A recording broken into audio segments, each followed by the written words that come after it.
7, 8, 9, 10. This is Chad here, and you're listening to My Alien Life. And he knew that I was, going through this, so we were kind of coming up with a plan. And I said, babe, you got to help me when I start to feel the paralysis coming on. I am going to nudge you with my pinky. And then I want you to just throw yourself on top of me so they can't take me. That was my last line of defense, was my husband. and it actually worked. Every so often I meet someone who fills in some of the blanks of my own alien life. These profound stories we share that often make our experiences seem clearer also seem to raise more questions. Tonight I talk with an experiencer who has not only been on an incredible journey, but one that allowed her the ability to communicate with aliens. This story is different. It's different because I believe it's absolutely real. Tonight, Serena Radcliffe and I talk about her alien life. That and more is coming right up on My Alien Life. My Alien Life is recorded live from atop the Northern Rocky Mountains and is available on Spotify, Stitcher, iTunes, and everywhere fine podcasts are found. My website is at www.myalienlifepodcast.com. There you will find my email address, all previously recorded shows, and more. I am Cameron Brower. This is My Alien Life, and the podcast starts right now. My Alien Life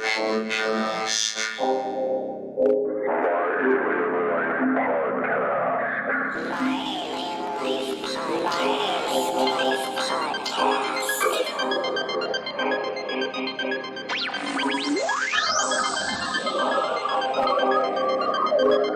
Three, 2, 1, 0, and liftoff.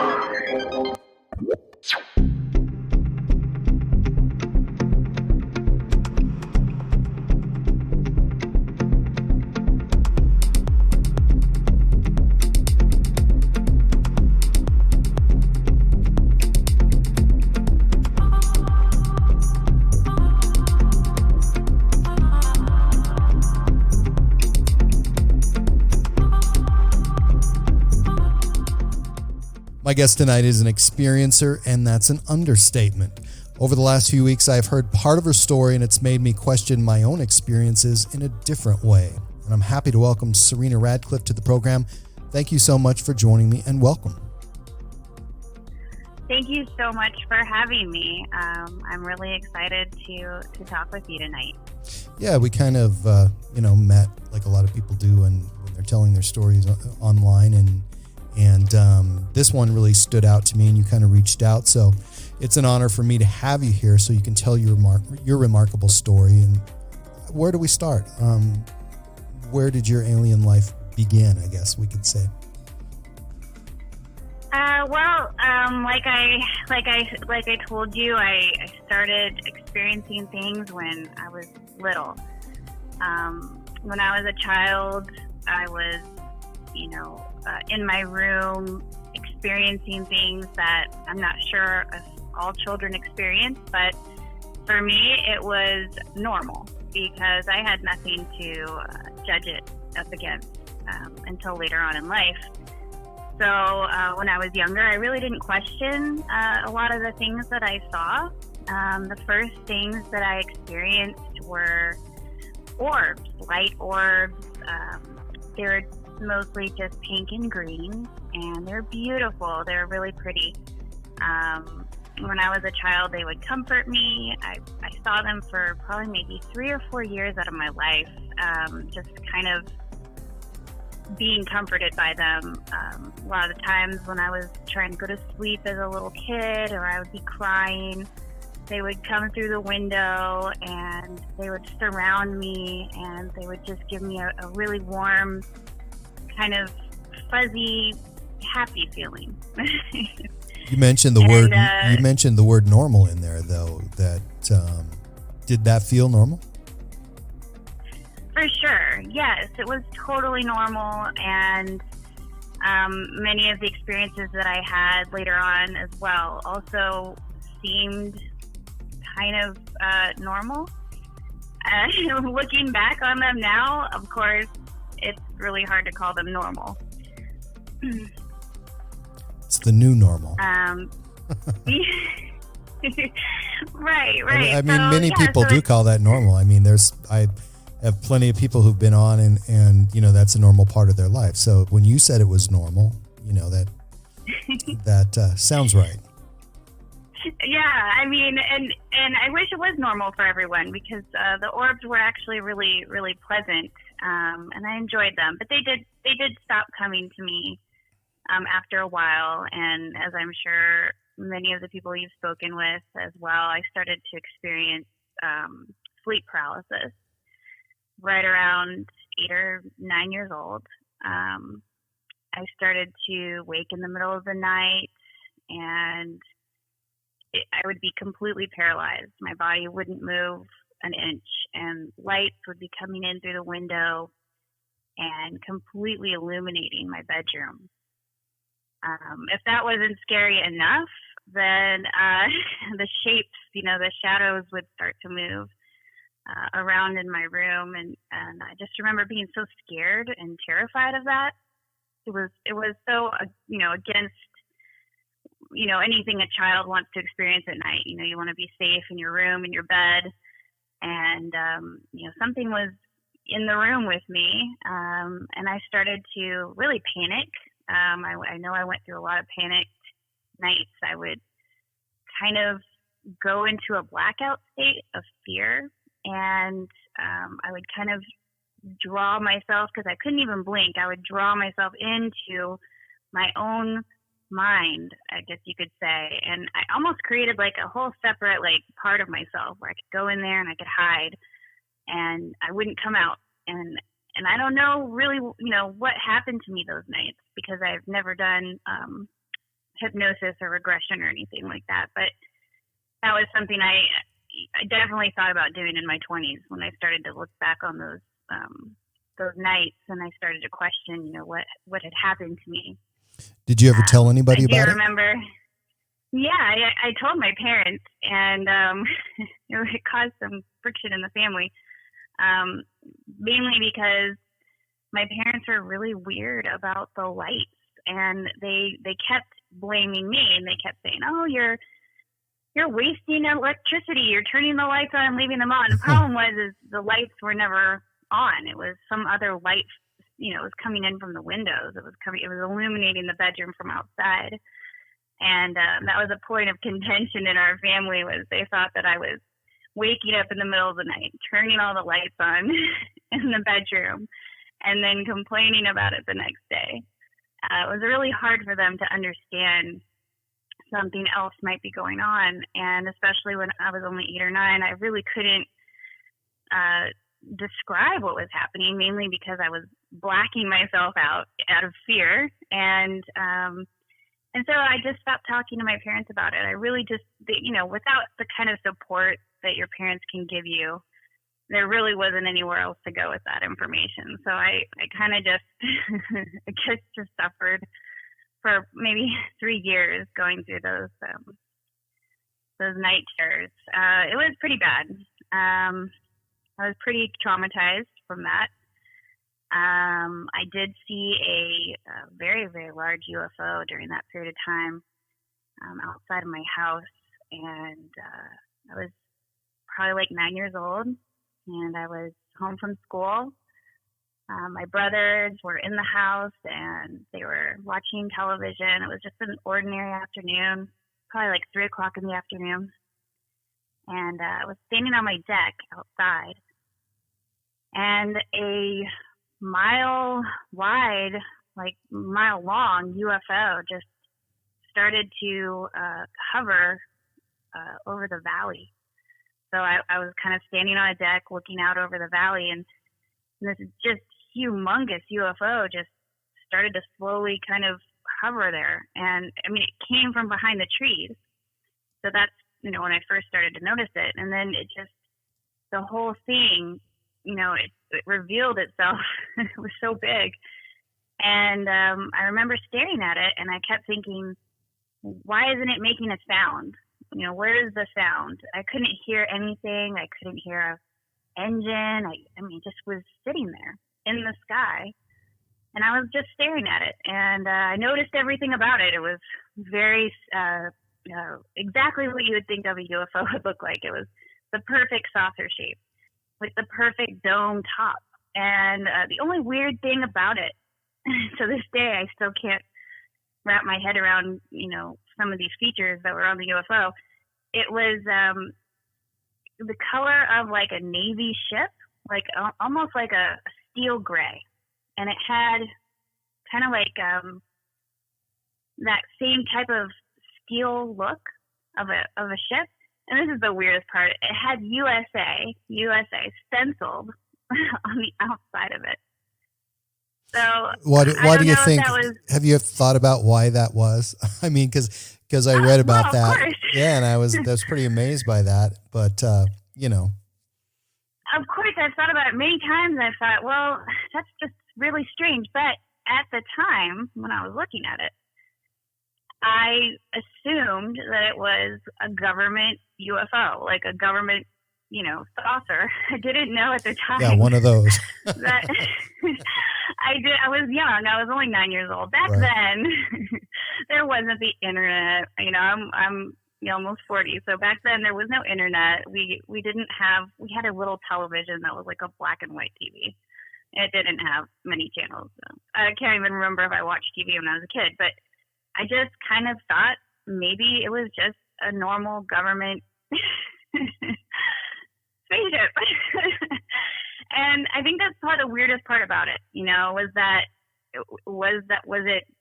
was it hiding itself that way? I mean, I can't imagine that many people would look at that and say that's a UFO from the United States government. I don't know if that was for me, just to, if they knew I was a child, if I would believe something like that. But I didn't say anything to anyone. In fact, I stood there for quite a long time staring at it. I ate my sandwich and I went back inside and watched cartoons with my brothers. That was when I look back on that moment, I think, gosh, if I'd seen that UFO now, I would be running around telling everybody probably, and going online and looking it up. But at the time, maybe a decade went by before I even thought about that moment again. Did you ever feel that your state of mind was altered? Did you feel different physically, mentally when you were having these experiences? Yes, because when you look back on those experiences, you think to yourself, well, why didn't I say something? Why didn't I go running into the house like a screaming Mimi and tell my brother, there's a giant UFO outside? And I wonder why that didn't happen. Why is it a screen memory where I just ate my sandwich calmly and then went inside and didn't think about it for 10 years? I mean, that's a good question. I don't know. Yeah, I don't know either. That's one of the questions that I always have. So yeah, I would love to go to a hypnotherapist and really go and dig through those particular memories. Would you? I think some interesting things would be there. Oh, of course. See, yeah, I would do that. Yeah, because I mean, I've been asked that, and I've had a couple of hypnotherapists on the show, and it's just not something that I am really wanting to know. I mean, there's some blank pages there in my story, and yeah, I could live without that, I think. I think I've kind of come to that conclusion too. Like I would try it, but I'm not actively seeking to know, because it does seem like there's some huge missing parts of those memories, and maybe they're missing for a perfectly good reason. And once you get them back, you have to deal with the repercussions of that as well. Yeah. So how many times do you think you talked to your parents about that, like before the age of maybe 13, 14? I never told them about the UFO. Right. At that point in my life, I had been dealing with those things at night for so long that I really just didn't feel like I had the support system to, and then plus there was also just that kind of like odd disinterest in it, which obviously seems a little bit odd and a little off and probably wasn't natural. You mean the disinterest that your parents had? No, the disinterest when I saw the UFO. Oh, I gotcha. I really just went into the house and Mm-hmm. watched cartoons, and I never told anybody. It was just a really odd memory. But as I got older, the UFOs, I did see more UFOs, not up close and personal, but just very strange lights over my house. The kind where they come down and you see like the star moving towards your house and then moving away at great speeds. I saw that so many times when I was younger. It just honestly seemed like a normal thing.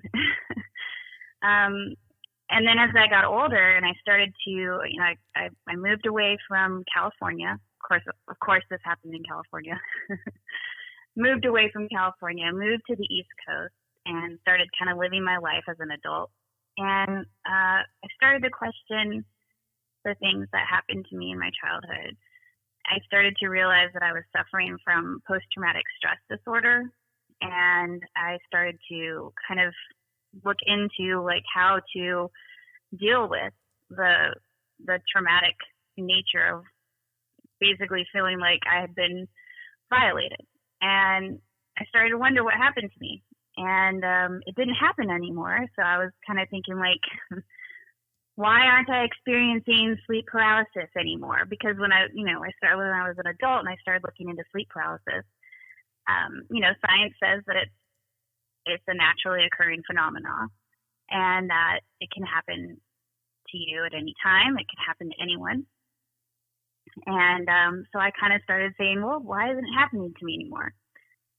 It didn't happen to me for 10 years, which is a really long time. So when you said PTSD, you're talking about PTSD from these extraterrestrial-like experiences, right? Yes. Okay. Most definitely. I mean, it was like I kept fearing that it was going to happen to me again. Mm-hmm. I kept waiting for it to happen. And as the years went by, I started to think maybe none of that did happen. Maybe I just imagined it all. Maybe I was abused. I started to, come up with these crazy ideas like, somebody was coming into my room at night and attacking me, and that's why I had to, black out, and that's why that's why I'm so scared of the dark, and that's why I'm so scared of lights coming in from the windows. And I tried to come up with all of these different kind of scenarios that maybe what the reason could be while I was experiencing these, this kind of like deep dread that it was going to happen to me again. Very common. So that's very common. It's not unusual. So, yeah. Again, you're talking about hypnotherapy and regression therapy. And,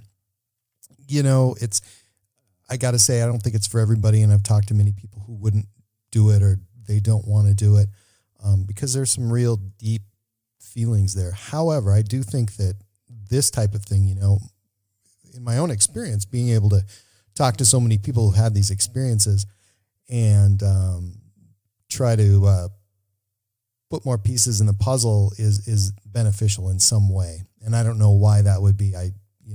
2, 5, 10 years ago, I wouldn't have ever thought that, but every year I think it gets easier. So I think you're on the right track. And this is from a total layman when it comes to this, but there's a lot of people out there who have experienced this, and what you're telling me really isn't unusual, but there are a lot of things in your story that are extremely unique. So I want to hear about those too.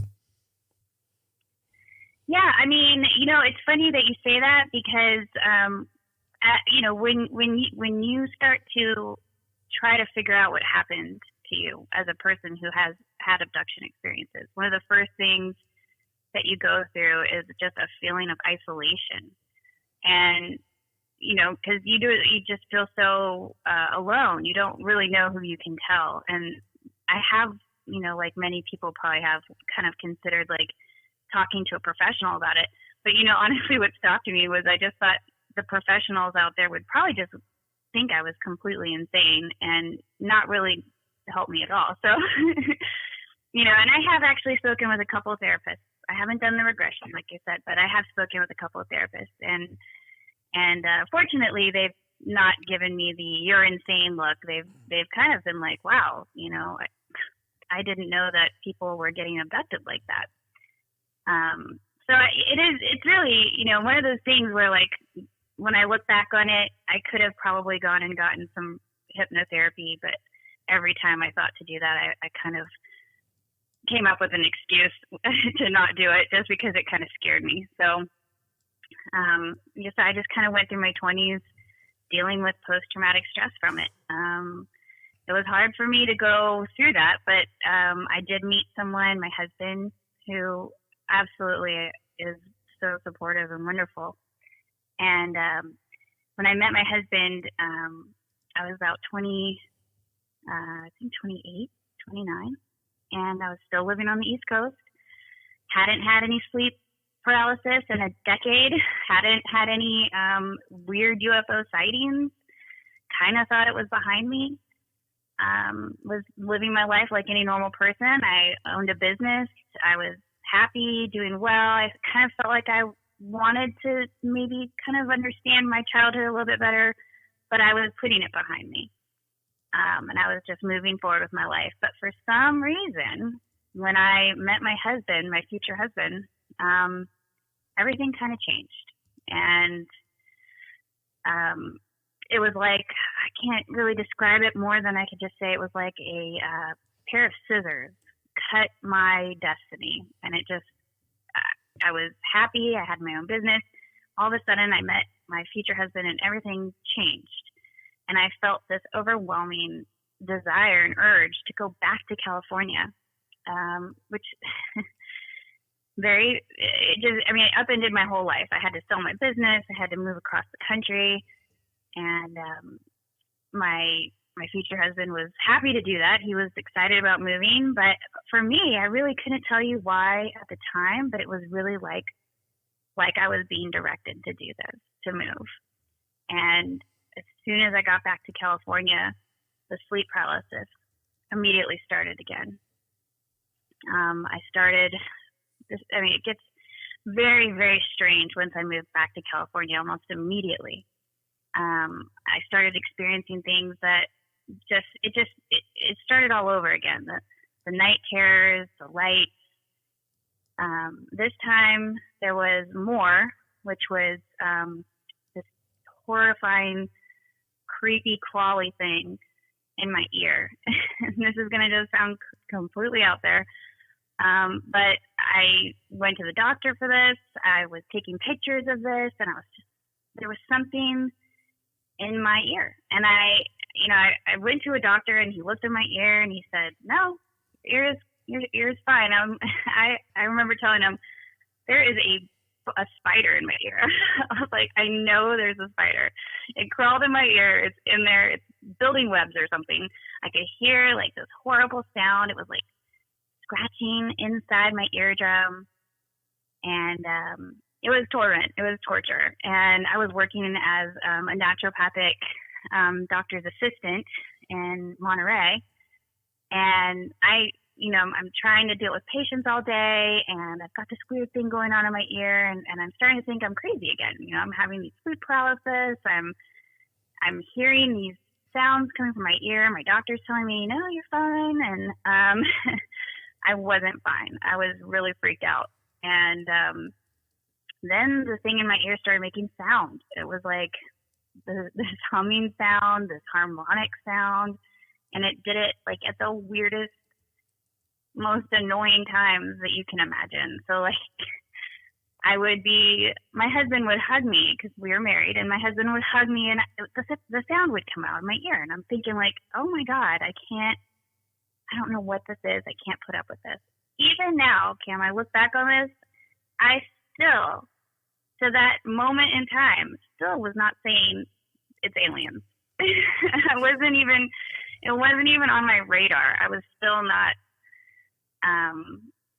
invested in that. I wasn't even thinking aliens. I wasn't thinking abduction. All that stuff I told you about my childhood, I never once Googled alien abduction in my 20s. I didn't go there in my head. I thought I was always trying to come up with some logical explanation for it all. And with the ear thing, I thought, okay, let me rule everything out that I can rule out. So I rolled out TMJ. I rolled out, a spider in my ear, because I figured if it was a spider, it would die after like a week.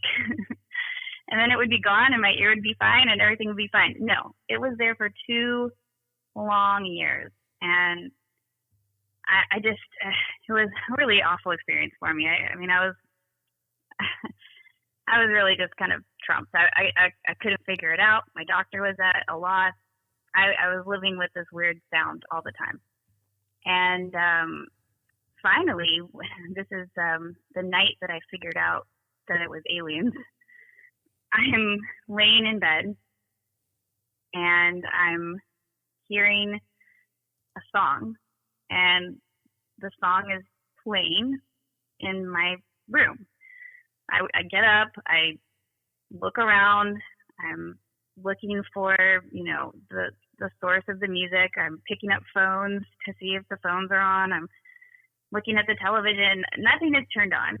And I realized that the sound is like a song coming from my ear. And all of a sudden, when I realized that, the room just exploded in light, like silver, purple light. And I couldn't see anything at first because I was blinded, but then I could see like these shapes, and the shapes were really beautiful. There was a triangle, there was a square, there was a circle, and they were different colors. They were pink, green, blue, very beautiful. And at the time that this is happening to me, I could totally understand what was happening. It was like I knew exactly what was happening. I was being moved. My body was being moved. I was being moved through this tunnel of shapes. And while the music was playing in my ear, the shapes were moving to the same, I guess they were oscillating to the music. And it was pushing me through the tunnel. And I completely understood. It was like a telepathic experience. I was being transferred in a really cool way. Better than an elevator, better than a car. It was like really neat. And it wasn't scary. I wasn't scared at all. When I opened my eyes again, I was on board an actual spaceship. I was overlooking the Earth. I could see the beautiful curvature of the planet in the distance. There was floor to ceiling windows. It was beautiful. I was laying in a bed, and I was handed a baby. And it's really weird. The baby was alien. It had big black eyes. It had it's hard to describe the face because the face looked like a baby's face, but it was very pale. It was wrapped in a white blanket, and I knew that they were handing it to me to see how I would feel about it. And I didn't feel maternal over it, and I remember not feeling maternal over it and handing it back in a way that kind of gave them the impression that I wasn't interested in it. And that was what they wanted to know. I could tell. I knew what they wanted to know. They wanted to know if I accepted the baby, and I didn't. I didn't accept it. I handed it back.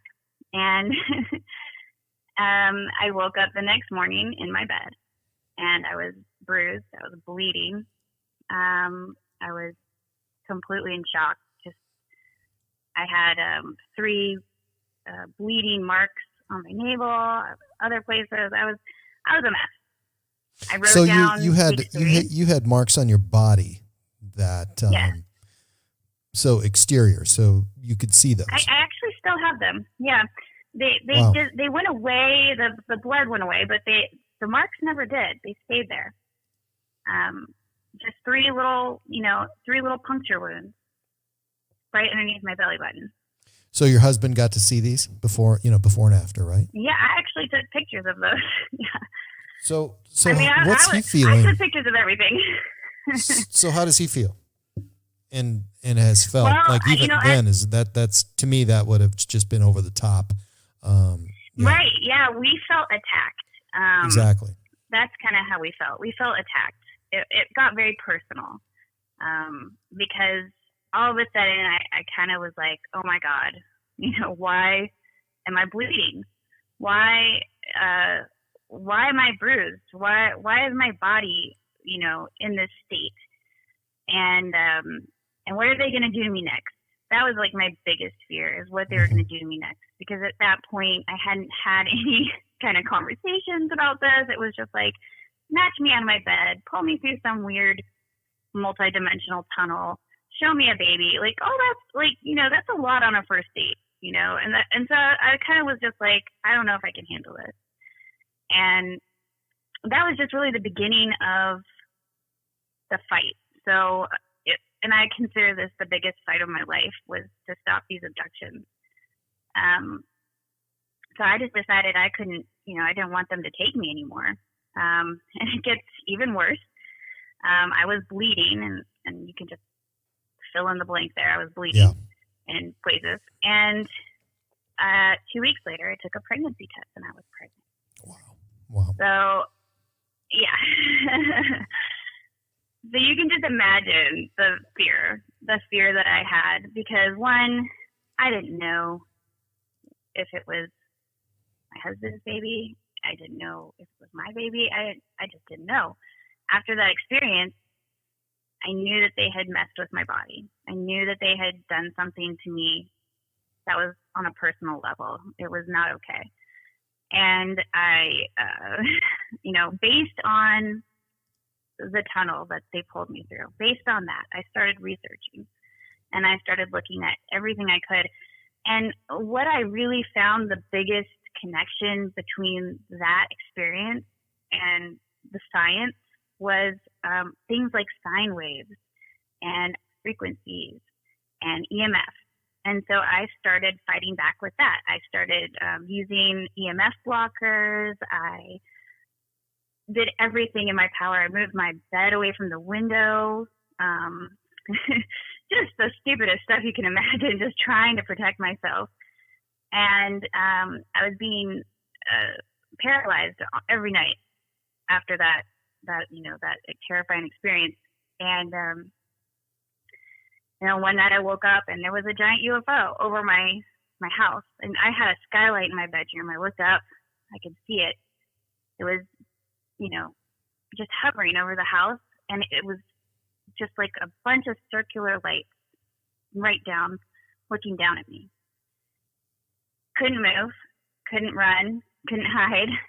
So did what I did when I was a kid, just blacked out.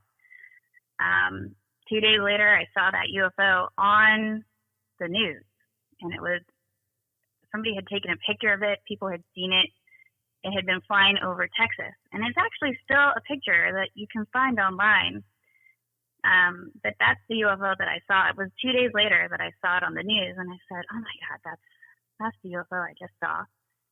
And things just got weirder and weirder. So my husband and I were just kind of fighting against this in any way we could, using EMF stuff, anti-EMF stuff. And I'm talking like anything we could find. Pills, you can take pills that, are anti-EMF blockers. You can put anti-EMF stickers on things. You can get window coverings. Like it was pathetic. Foil hats. And right, no, I don't think those work.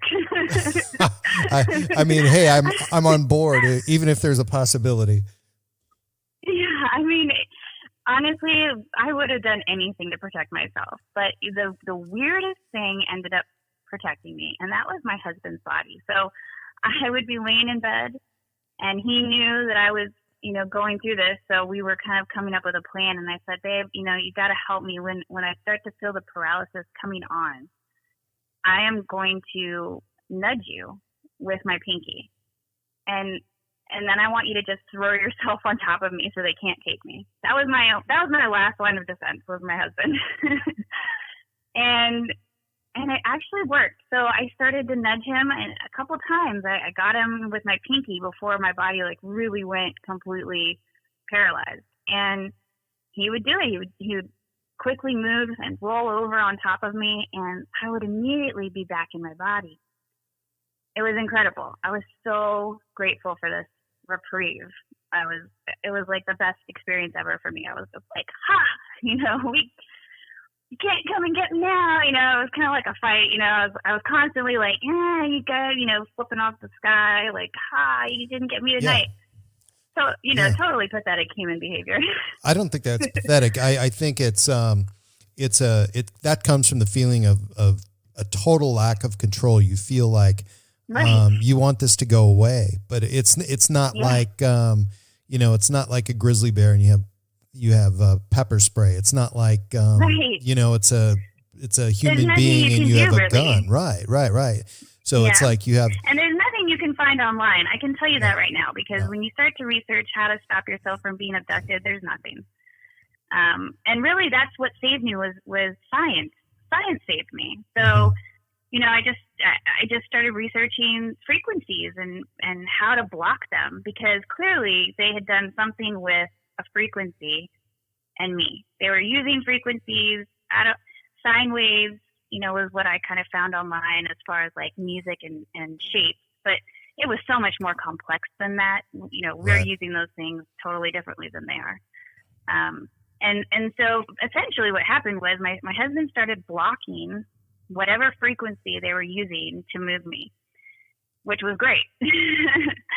And until they showed up. So they actually came to our house after that. And I was asleep. My husband heard something outside, and he woke up to something outside of our house.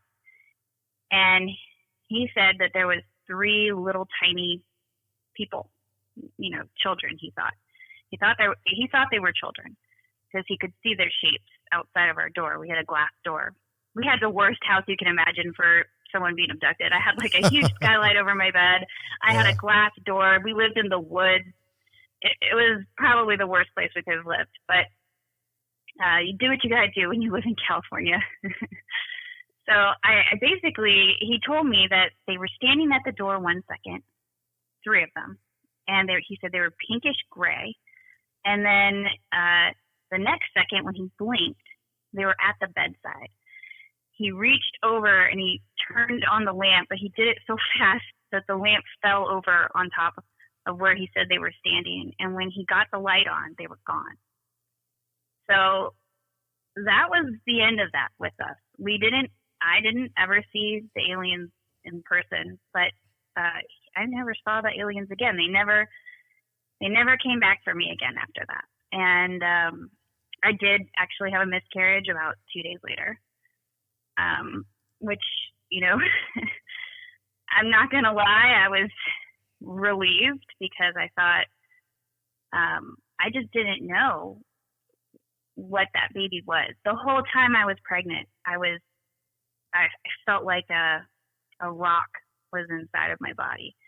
Didn't feel any connection to it. I literally just felt like a horrible feeling of dread about it. So right after that, after they came to our house and my husband scared them away, I had the miscarriage, and we kind of moved on from that. It was one of those things where I kept waiting again. I kept waiting for them to come back, and they never did. And I really kind of felt like I won a battle. Really, it was. I felt like I had fought a really good fight. And of course, my husband and I decided, screw California, let's get out of here. So we moved back to the East Coast, and very glad we did.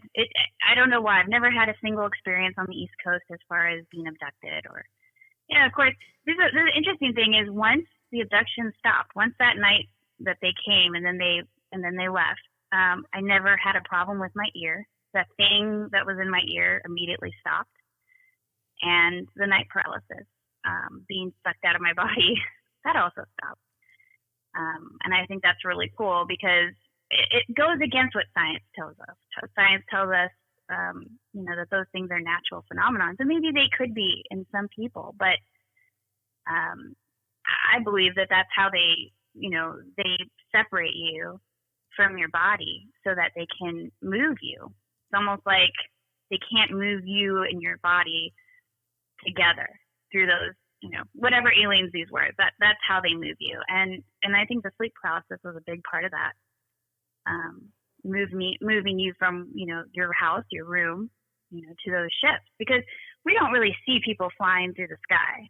We don't see bodies, coming out of the roofs of their houses and going up into the sky and being transferred like that. So there's just something really weird going on with the physicality of it. And that really made me interested. But I actually decided not to pursue, again, any kind of hypnotherapy or anything like that. I was just so grateful that it was over. I can't even tell you how grateful I was. I was just ecstatic. I was on cloud nine. And once again, my husband and I moved around the East Coast.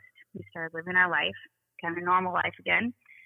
I have 2 young children. I have a 4-year-old and I have a 8-month-old. And living the life. We moved out here to the beach. Beautiful. Going to the beach every day, having a wonderful time. And I started to just kind of put that stuff behind me again.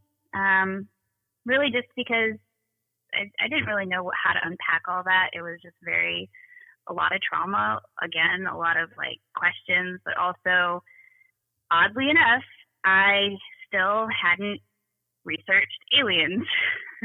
I still had kind of these mind blocks against it. There was a block in my mind where I was looking into the technology.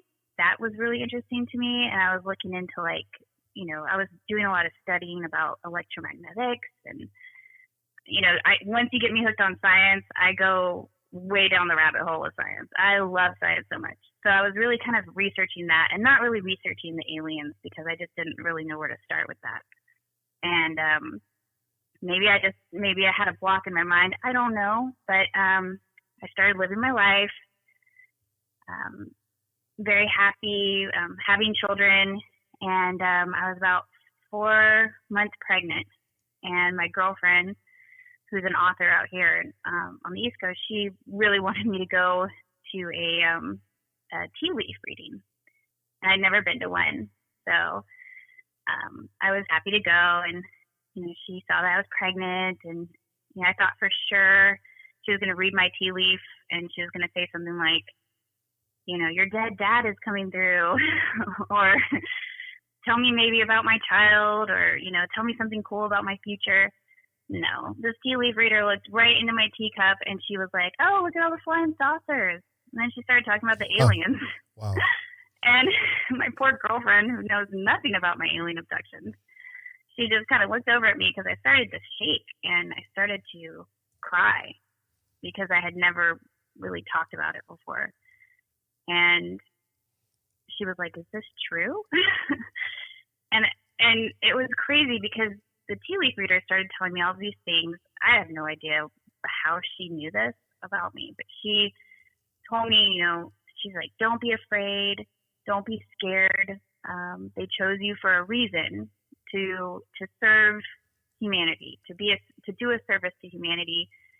And you're doing it, and they're watching you right now. And I'm looking up at the sky going, no, I don't want them here. I don't want them in my life, because I've been so traumatized. And so I kind of was like, oh my God, they're still around? And she said, yes, they're still around. They've been watching you your whole life and they're not going anywhere.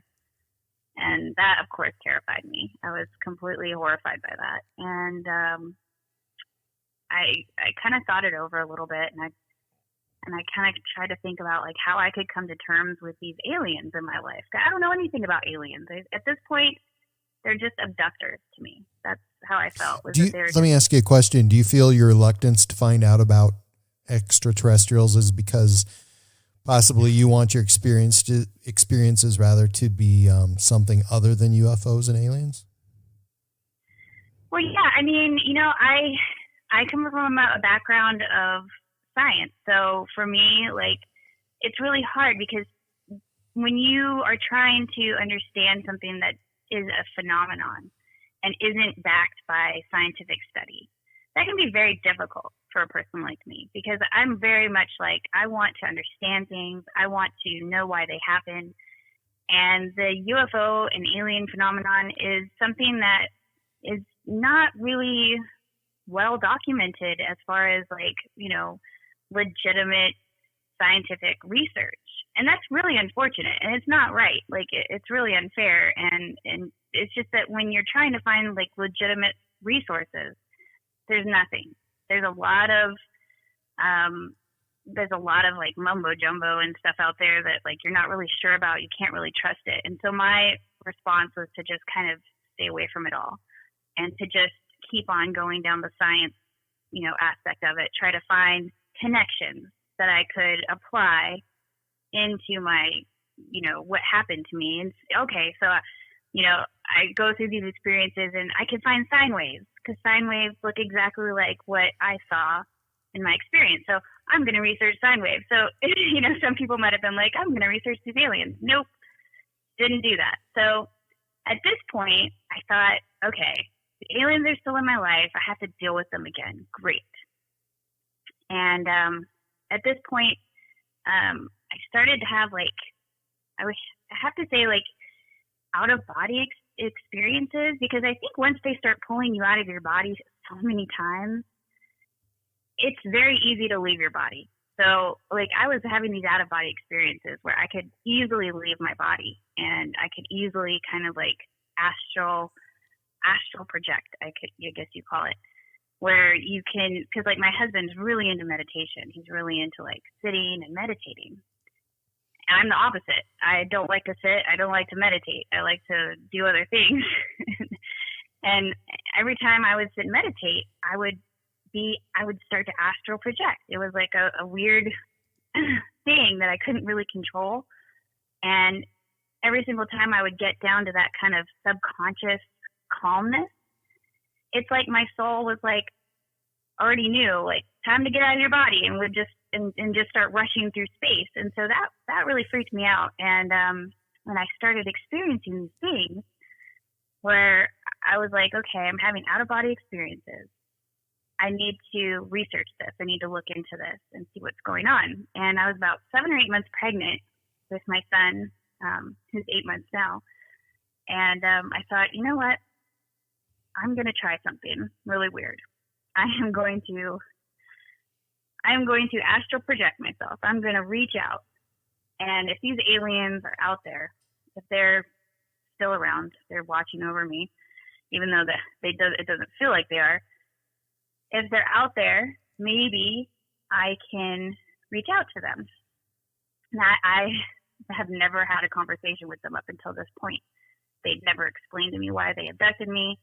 They never had a conversation with me about anything. They never even apologized for any of the things that they did. So I had a very angry kind of feeling towards them.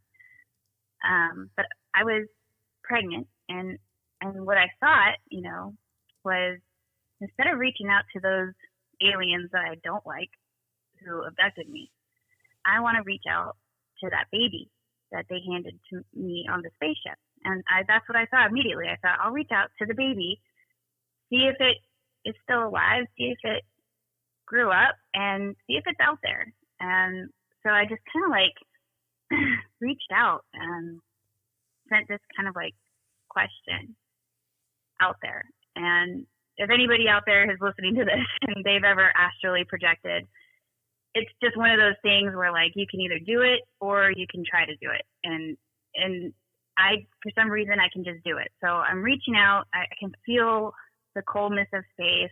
The stars are like kind of flickering, really beautiful. And all of a sudden I get an answer back. And it's not even really an answer. It's more like a merge. So like I'm laying in bed, I'm holding my toddler because he still sleeps in bed with us sometimes. And I've got my alarm clock set for 6 o'clock a.m. because I've got to go to a doctor's appointment at 8. And so when my alarm went off and I'm laying there, I'm reaching out, I'm astrally projecting, and I get this answer back. And it was so hard to describe how weird this was because it's never happened to me before. This is the first time this has ever happened to me, and the last time. So I'm 1 minute I'm in my bed holding my child. The next minute I'm in a spaceship with this alien, and I'm actually like in the alien's body, merged in where they are, what they're doing. So I'm in their head. We're in a spaceship, and I can still see my bedroom. I can still see like my family. I'm not, it's like I'm in two places at once. And as I'm looking out of the spaceship, I can see this huge body of water, a beautiful, beautiful ocean. And we're just flying over the ocean. And I'm like, who are you? I'm in this creature's head now. So I'm like, what's your name? And it tells me his name is Sen. Well, so I say, okay, Sen, nice to meet you. I'm like, are you the child? And Sen just doesn't answer the question, doesn't say yes or no, but immediately starts showing me his ship. This is like the thing that kind of boggles my mind was, he immediately starts to show me how the ship works and shows me the core of the ship, which is this big giant tube, and shows me that, the tube is emanating these frequencies, and he flies me up and down over the water. It's really cool. I mean, like I'm, still like, I'm shaking talking about it because it was a really cool thing to merge with this alien. And we're flipping the ship around, and he's showing me how agile the ship is. The ship is very agile. I mean, you could float like a leaf and flip, and you wouldn't even feel it. The gravity inside the ship, nothing changed. So we're flipping around, and it's really pretty. He's showing me this giant tower on the planet, and when I say talking and stuff, it's hard to describe, but the thoughts that Sen was having, I could hear like they were my own. So it's really hard to describe, but it was almost like his thoughts were my thoughts. I could understand what was happening the second that he was thinking it. So it wasn't like he was saying, "Oh, this is how my ship works." It was like he was just showing me with his own, I don't know how to describe it. So he was basically telling me that the frequency of the ship was being emanated from the core of his ship, and it was reverberating against the frequency from the tower. So there was a frequency coming from the tower, and there was a frequency coming from his ship, and it was creating a bubble of frequency around, like a sonic frequency around his ship, and that was creating the ability of his ship to fly the way it was flying. And it was really cool because he was kind of showing me how each planetary body, like the sun, a planet, any kind of planetary body has a frequency to it. And once you start to travel planetarily, do planetary travel, you just bounce your own ship's frequencies off of the frequency of whatever planetary body you're around.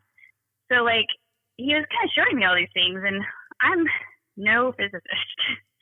I'm also not an engineer, so I kind of understood what he was saying. I kind of understood what, if there's any engineers or physicists out there that are listening to this, and this sounds remotely possible,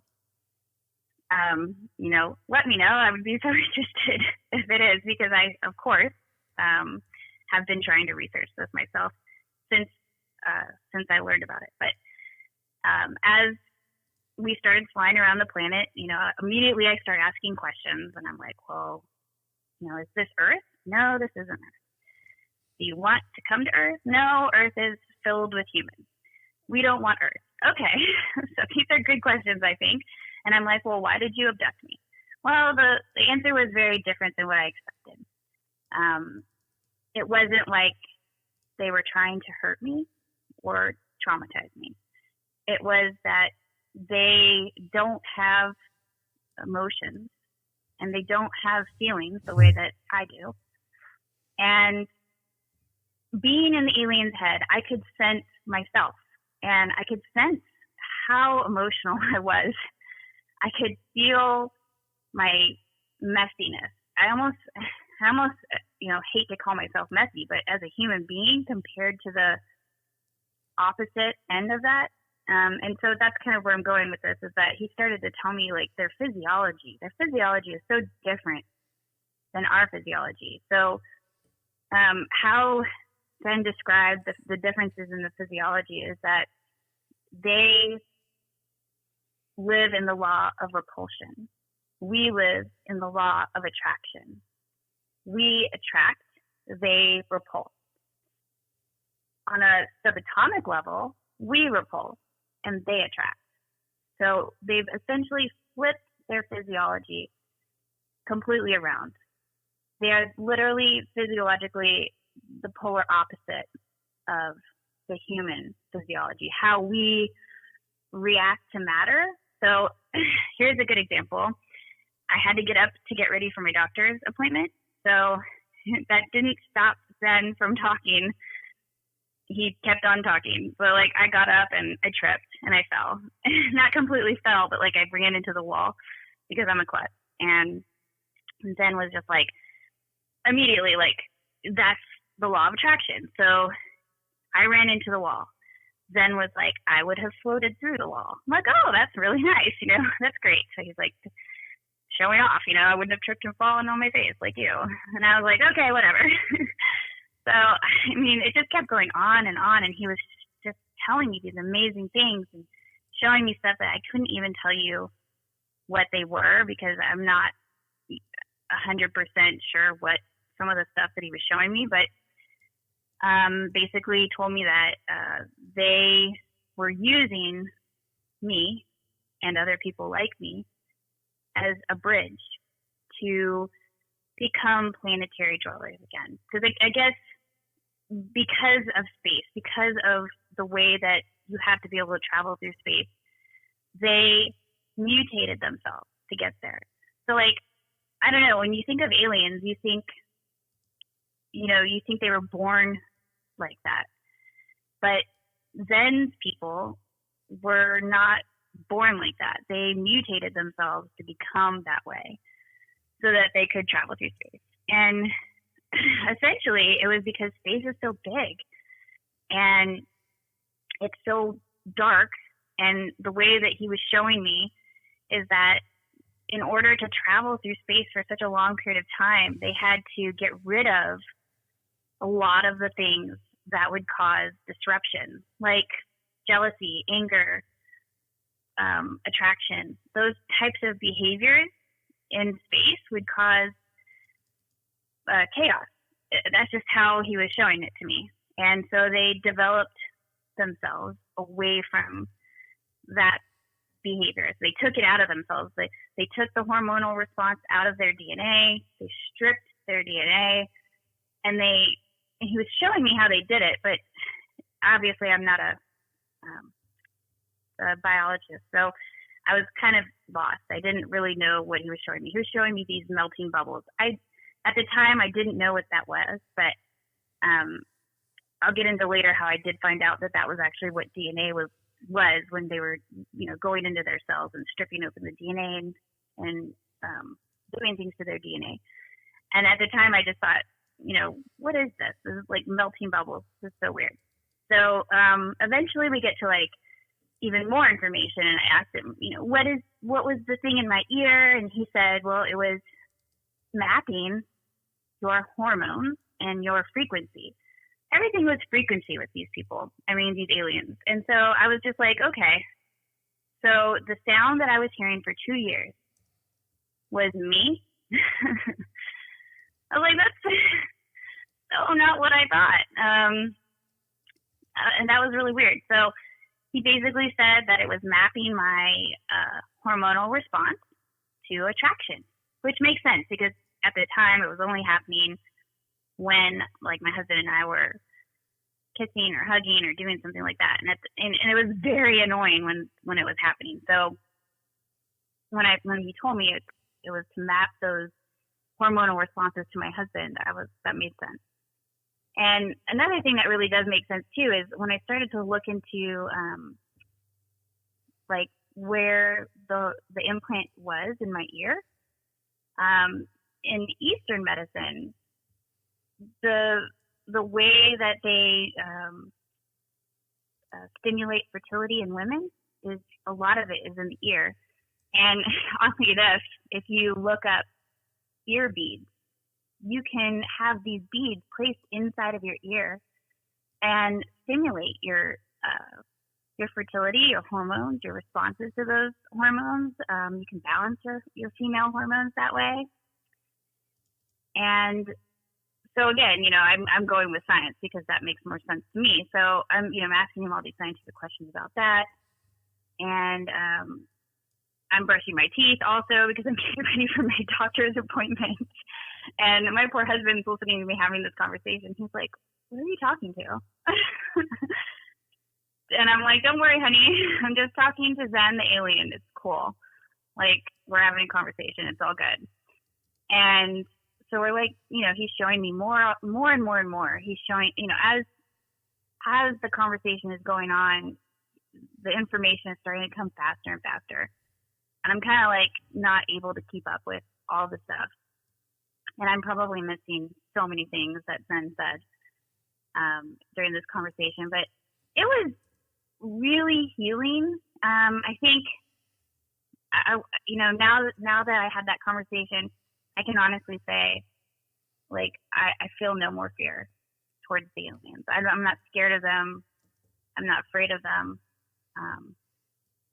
Kind of, just from that conversation alone, it gave me so much insight because they really do not understand human emotion. These particular aliens. I don't know about other types of aliens, but these particular aliens really just don't understand humans. And they're trying to map us, map our frequency, map our hormones, and then they're trying to put those into their hybrid children. Because what they want to do is they want to come in from space because they've been cloning themselves for a long period of time. And they don't want to live out in space anymore because there's just not very many of them anymore. It's just something that they want to repopulate a planet. They have to change their DNA. They have to mutate back. And so they're very clear on calling us a bridge to that. And it was like a respectful thing. They actually respect the people that they that they use, but it doesn't feel like that when it's happening to you.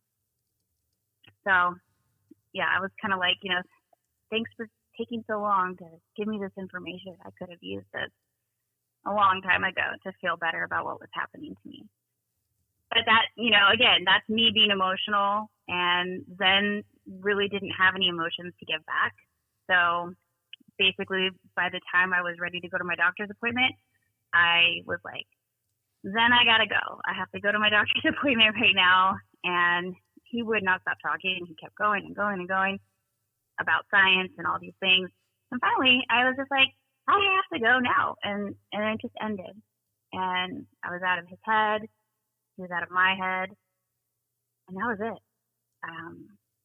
So why do you think? Why do you think they supplied you with all this insight? What was the purpose of that?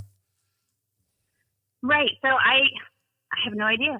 Oh, come on. I still have no idea.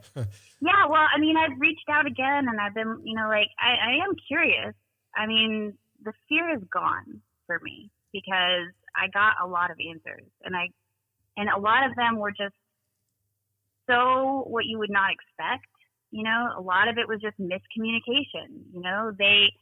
They couldn't reach the point of emotion that it takes to have a relationship with a human being.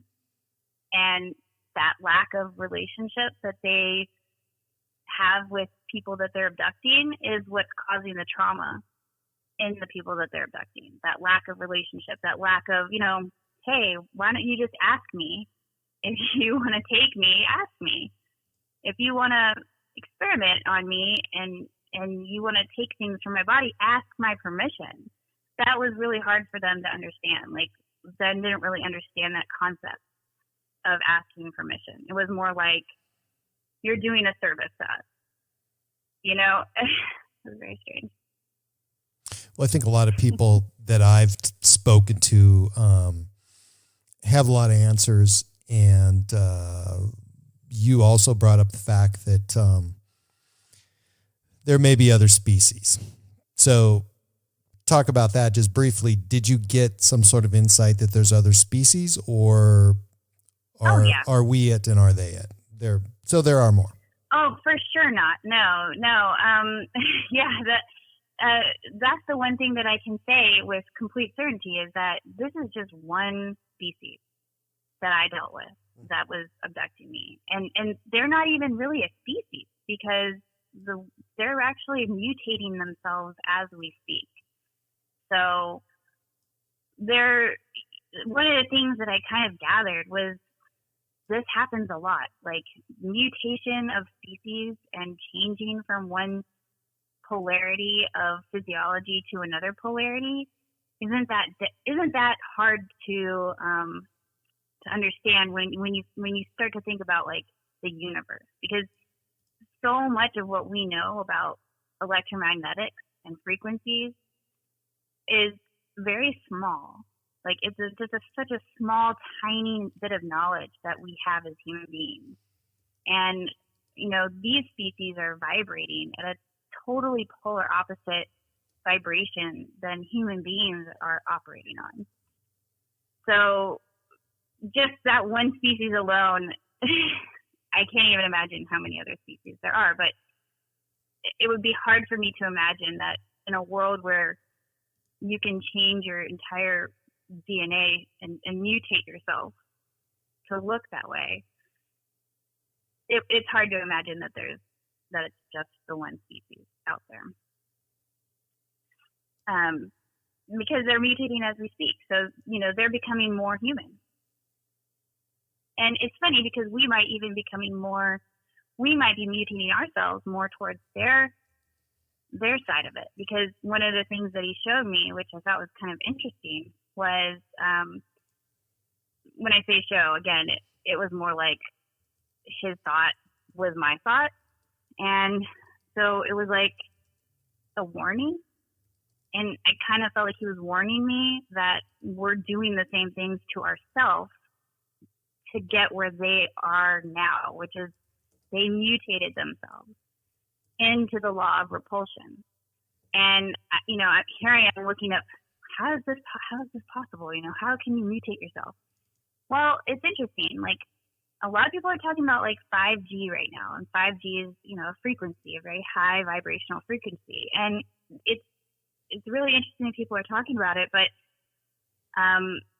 based on what Zen was saying, these frequencies are different frequencies than what human beings live on, but other beings can live within those frequencies.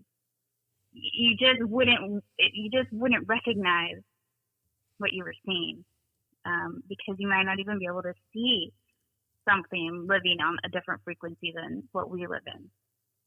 And that's kind of the hardest part about it all, is that these beings, you know, they're moving in and out of our dimension. They're using frequency in a different way than we are. And when I started to look up some of the, you know, attributes of, you know, these types of radiation on the human body, it's really interesting, because what you start to find is you start to mutate your body, your cells. You start to lose your hair. You can lose your hair from frequency.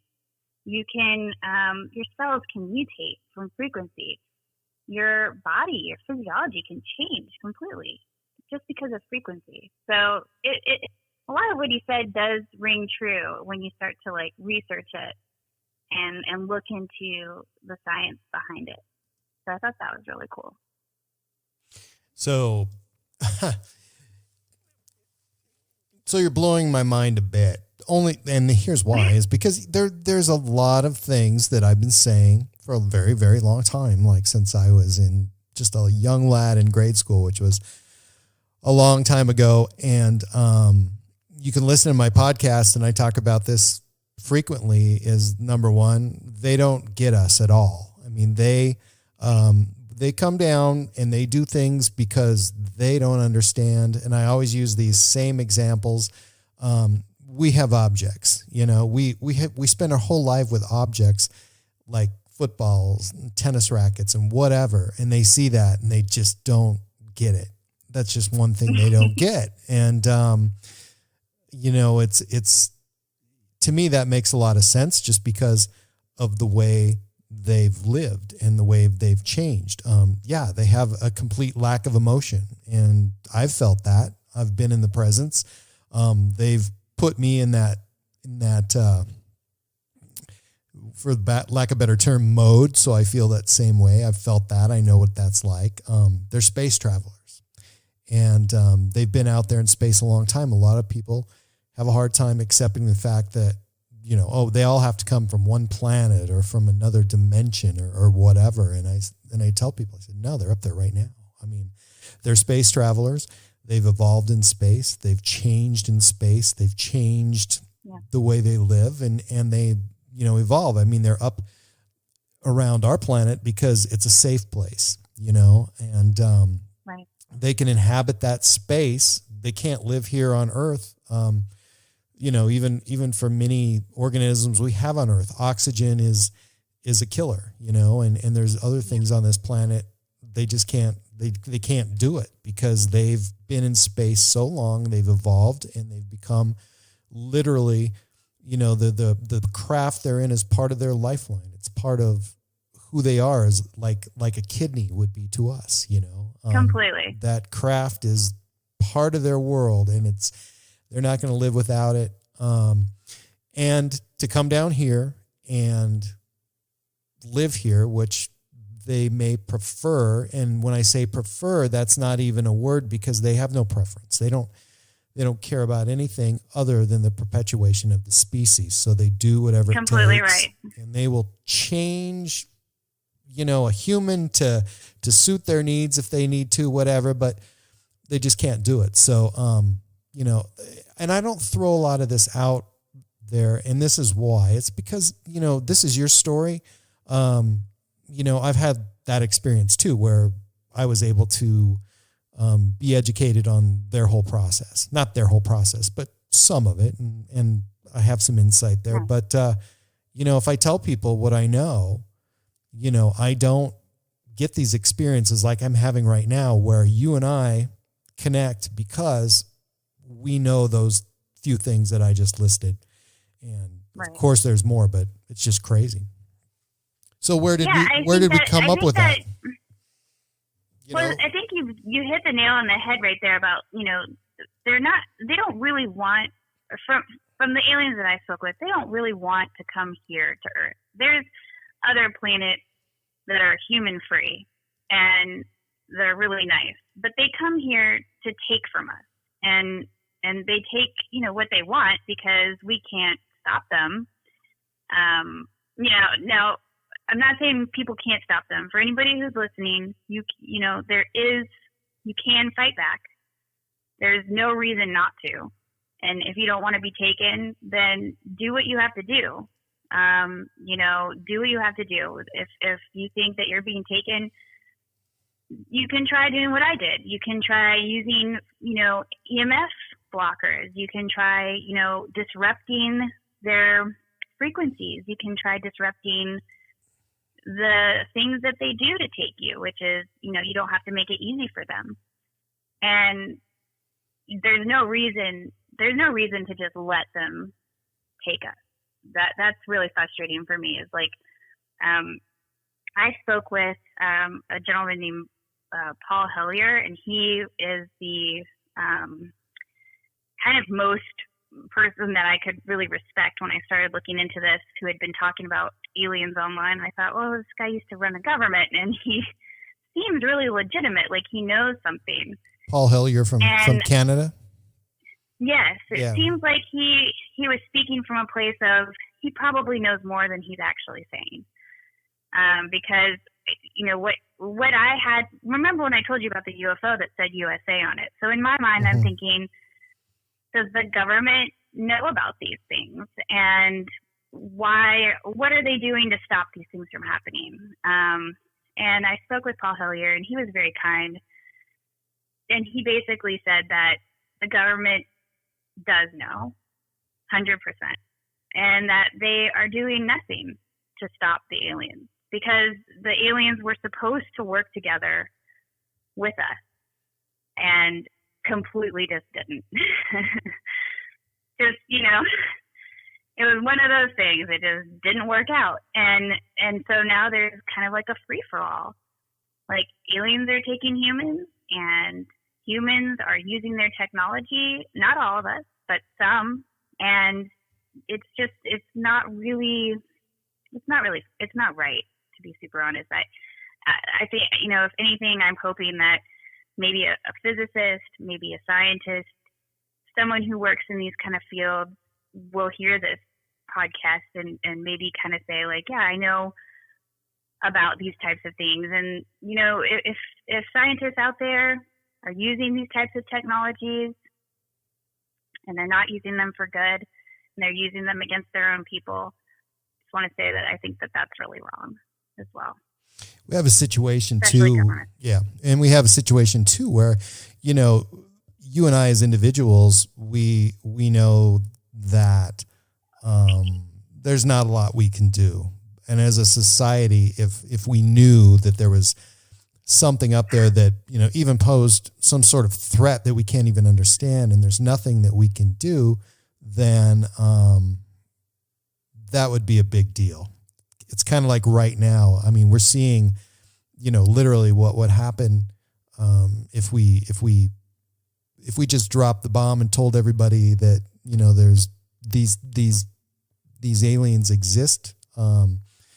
We would have a situation much worse than we have right now. And, with this virus that we can't control and that we can't understand. So, there's that. But yeah, it's remarkable that,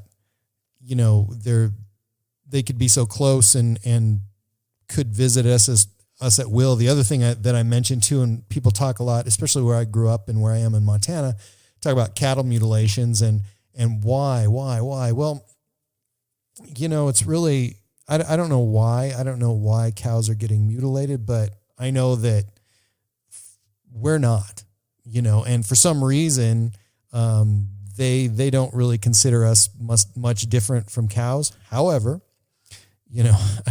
they see us as these creatures that are able to manipulate these gigantic animals and many other animals all over the planet. And that they don't get. I mean, that is like, it's like, we have dominion over this whole creature population on Earth. And obviously we are dominating all these creatures, and they don't get that. So that's one thing that's concerning. Yeah, they just don't get it. They really just don't. They don't like to get in our heads. They're telepathic creatures.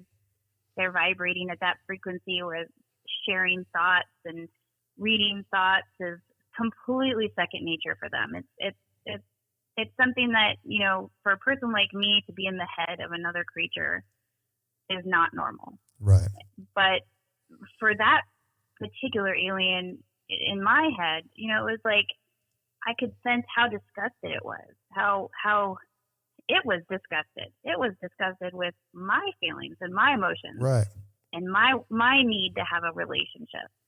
And I think one of the things that people are, because we live in the law of attraction, because we're vibrating at that frequency, we are trying to have relationships with everything. They totally don't understand relationships at all.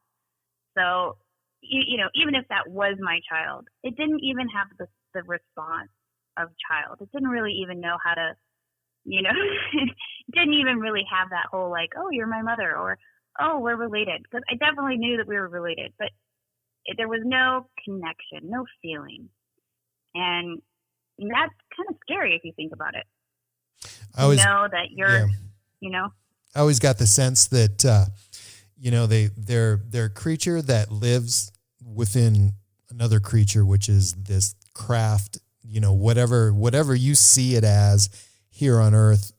To me, it's not that. It's a part of them. It's just like being an organism, and there are organs inside of this thing or whatever. But again, I mean, you threw out that thing that I've never heard too many people talk about, is the fact that, you know, they're able to evolve at will. And when I say at will, it's not like they're gonna grow an extra arm just right now because they need one. But it's as a collective, they're able to do that, and it's not like they're putting their heads together and say, "Hey, let's be a foot taller," which sounds really stupid, but it just happens. You know, it's just as a collective species organism, all things, you know, it just happens, and it's to benefit them some way. And evolution. Right. And it's the weirdest thing. Or de-evolution. Or because, whatever. You know, honestly, you know? it's back and forth. Right. I mean, just imagine for 1 second, you're flying in a spaceship. You're in the middle of space. You're totally alone. And inside of your spacecraft is your clone. When you can't go on anymore, you literally just transfer your consciousness to your clone and live again. It's just the saddest, most isolated, kind of depressing way to live. But that consciousness is very, very shallow. I mean, there's not much to it. Right.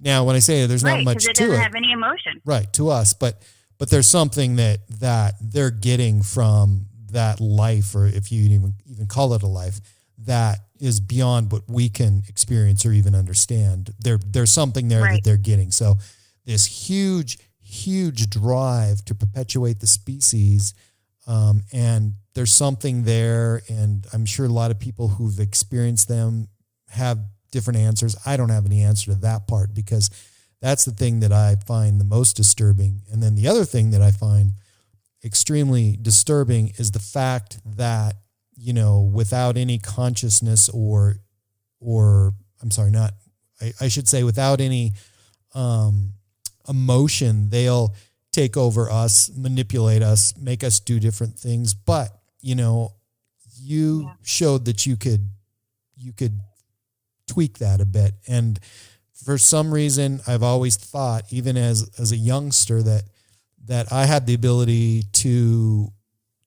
make this go away. It took me a lot longer, maybe, than you, but I felt I could make it stop, just because they seem to treat me a little different than others, because, you know, I always called myself a troublemaker, and in their presence, they had a hard time with me.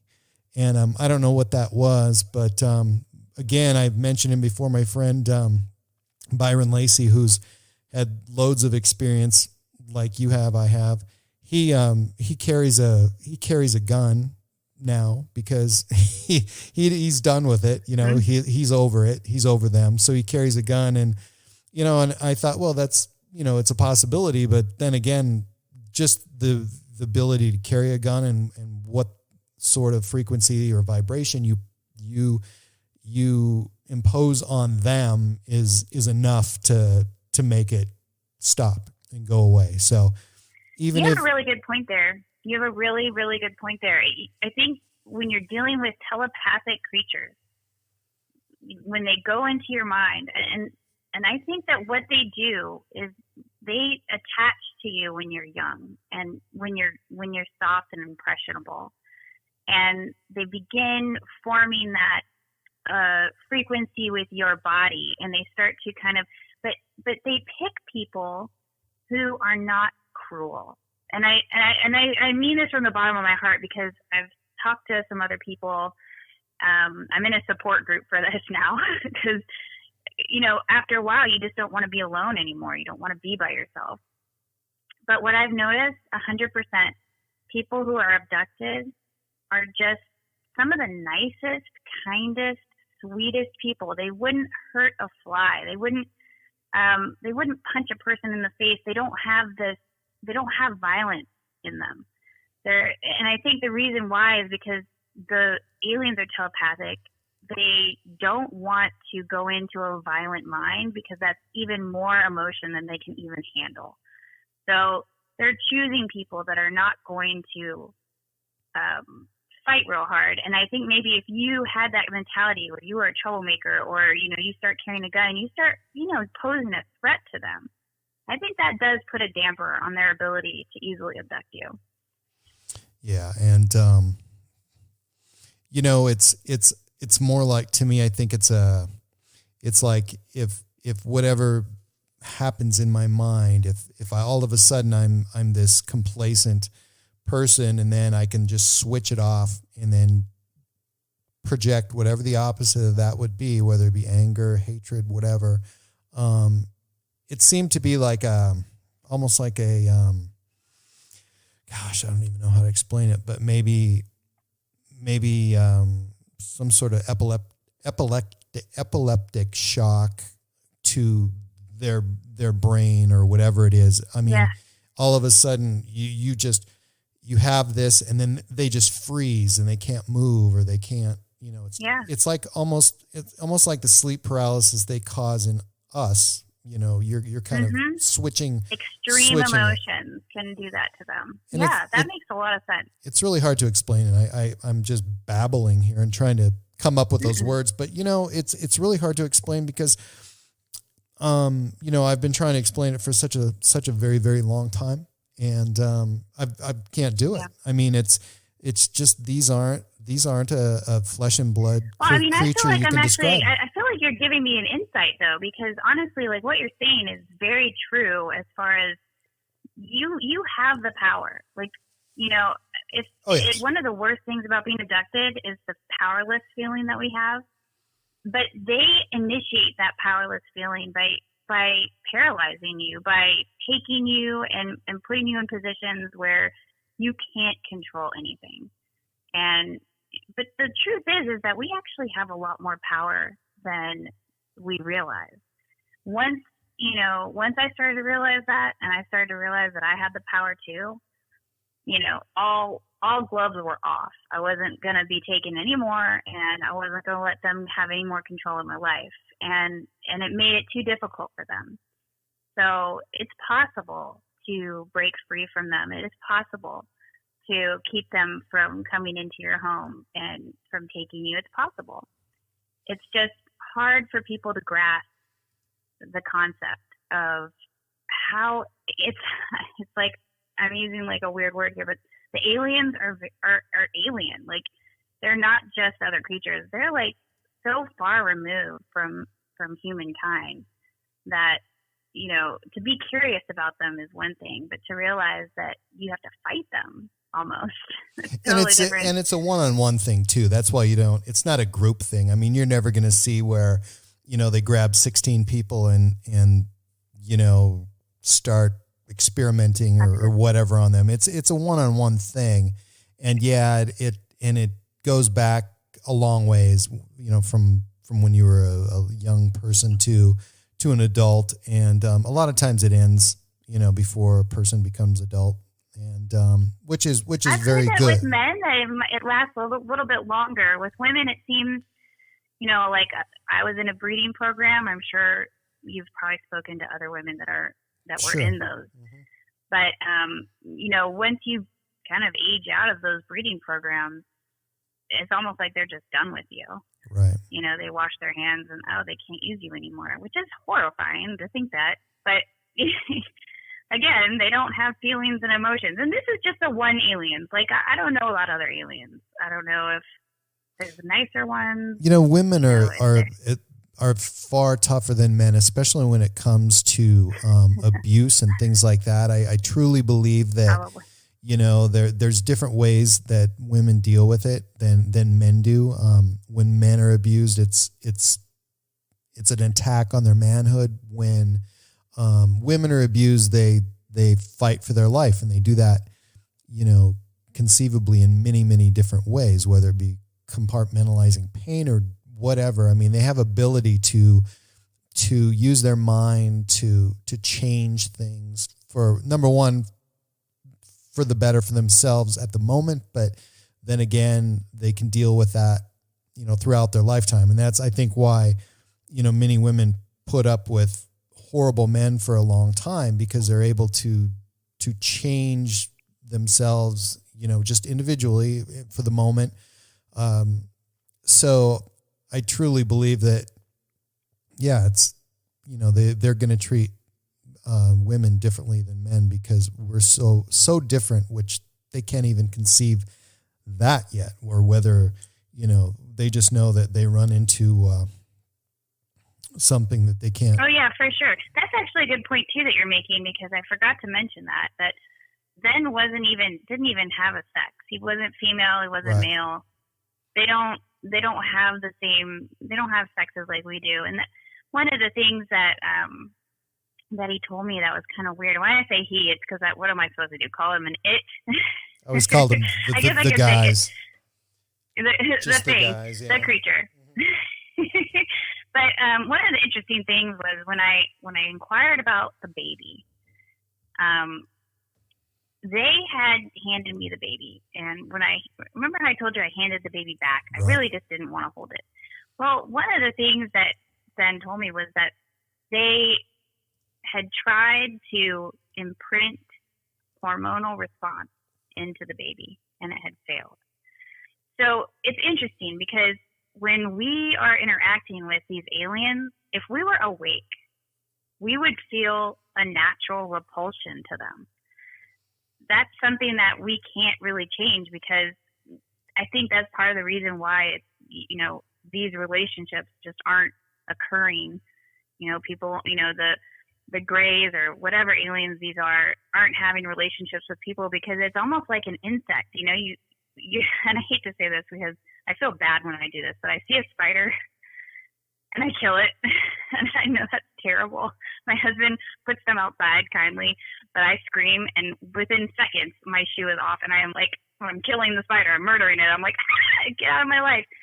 It's very much kind of like that with the aliens. You're experiencing a creature that is on such a different vibration than you. It's almost like an immediate repulsion.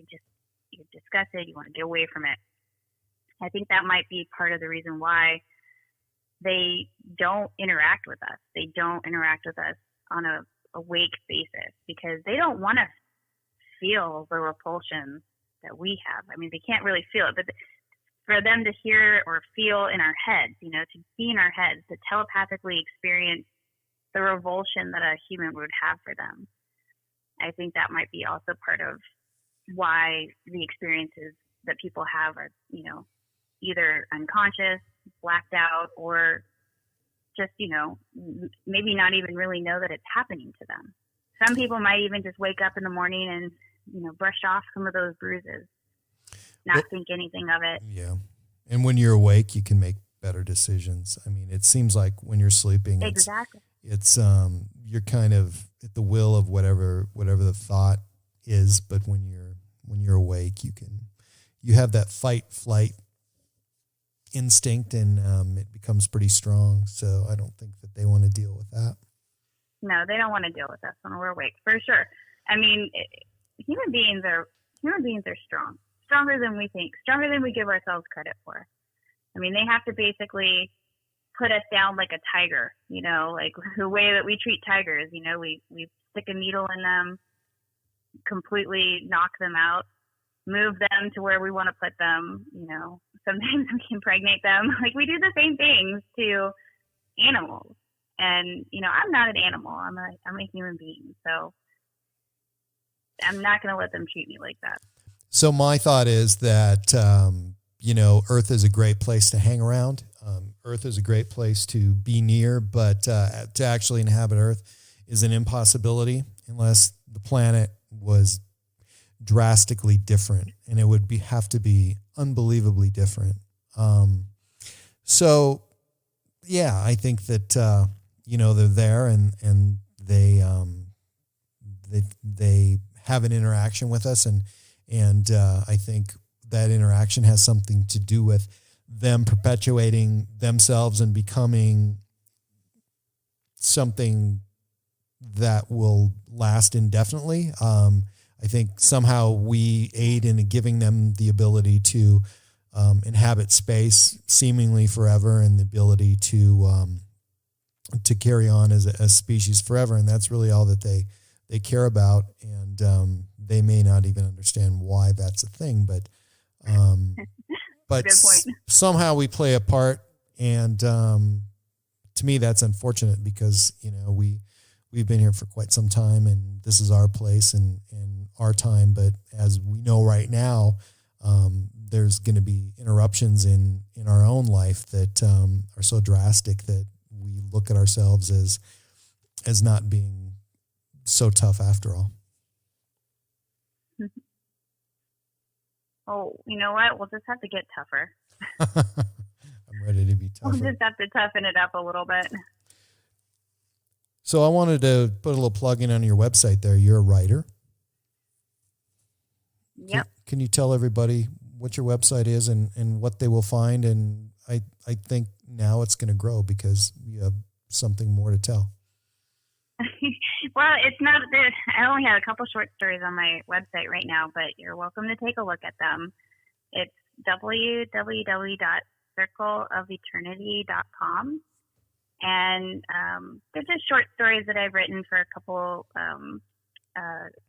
little magazines here and there. And I do have a couple books that I've been working on, which, of course, I'm the ultimate procrastinator. I have probably 3 or 4 novels that I've written that are sitting on my bookcase. And they tell you this all the time. They say, don't write for yourself. Remember, write for other people. But I keep writing for myself. So eventually I will try to publish some of these books. And they're not books on aliens. That's the irony of it all, is I really don't write a lot about aliens because, like I said, I never really was interested in the aliens as much as I was the technology and the science part of it. So I write science fiction, and that's kind of my passion is writing kind of more like fantasy science fiction. So an extraordinary night for podcasting and my guest. And this is the first time you've been on a show? Yes, for sure, the first time. Well, thanks for the pleasure of allowing me to do this. It's a great honor for me. Thank you. It was such a pleasure, and you made it so painless. And I'm sure that we'll talk again soon. And I really appreciate you giving a platform to this type of thing. It's really amazing. So thank you. Yeah, we better do it again with some updates. And again, an extraordinary night for podcasting. Serena Radcliffe, thank you so much. Thanks, you. My Alien Life Podcast.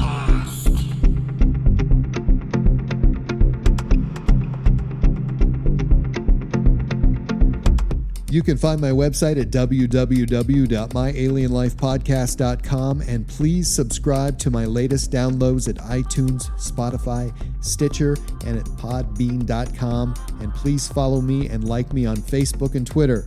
My Alien Life is written and produced for broadcast at Studio 254 in the Northern Rocky Mountains. The music you are hearing is produced and created by Elion. You can find all Elion's work online at Heart Dance Records.